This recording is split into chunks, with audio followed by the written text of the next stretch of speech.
Ça fait 9, 11, 13, 15, 18, 20, 22, 24, 26 plats réservés pour midi. Je pense en faire encore quelques-uns parce que j'attends encore des commandes jusqu'à 10h30. Seul, dans sa cuisine, le chef Léon prépare les commandes des clients pour le midi. Habituellement, il est entouré de 2 personnes supplémentaires derrière les fourneaux et de 2 autres en salle. Mais la crise sanitaire en a décidé autrement. Pour le moment, Léon garde le moral. Moi, je relativise parce que je suis en fin de carrière. Bon, j'ai fait le choix d'ouvrir un restaurant pour ma retraite. Donc, je sais que je veux travailler au moins jusqu'à 70 ans en faisant ce que j'aime faire, donc la cuisine. J'ai vu, il y a des jeunes restaurateurs qui ont ouvert leur restaurant cette année. J'aimerais pas être à leur place. Et la salle n'est pas la seule à être vide. Les frigos le sont aussi. Le frigo de dessert, tout est mis en place. Alors ici, vous voyez, c'est vide. À côté aussi, en dessous. En effet, Léon propose des plats emportés pour le midi. Une toute autre organisation est donc mise en place, ce qui a provoqué des pertes au niveau du stock.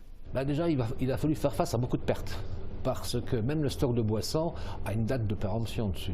Mais beaucoup de boissons vont être perdues. Les produits frais ont été perdus en bonne majorité, parce qu'on n'a pas pu passer tout ça. Léon dispose d'un fort soutien local. La casque ne l'oblige pas à payer son loyer et ses clients lui restent fidèles. Chaque jour, c'est au moins 25 à 30 commandes qui sont passées. En tout cas, Léon ne s'attend pas à ouvrir avant le mois de mars.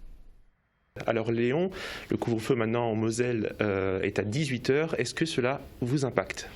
Alors moi, pas du tout. Ça ne m'impacte pas du tout parce que j'ai fait le choix de faire uniquement des plats emportés à midi, que le midi, du lundi au vendredi. Et ça me laisse le week-end pour travailler un peu au restaurant, mais le soir, ça ne m'impacte pas du tout. D'accord. Niveau santé économique, comment se porte le restaurant ? Alors, pour l'année 2020, une grosse perte de chiffre d'affaires. J'ai calculé approximativement, si je compare mon chiffre d'affaires 2019-2020, c'est quand même 47% de moins. Donc c'est énorme. En ne tenant pas compte que les premiers mois de l'année 2020, j'étais rentré dans un dynamisme assez important avec plus de 30% de chiffre d'affaires et c'est là que ça a occasionné des embauches de personnel au mois de février. Et justement au niveau du personnel, comment vous êtes organisé avec tout ce confinement, toute cette crise sanitaire ? Alors, moi, depuis le premier confinement, j'ai mis tout le monde en chômage partiel.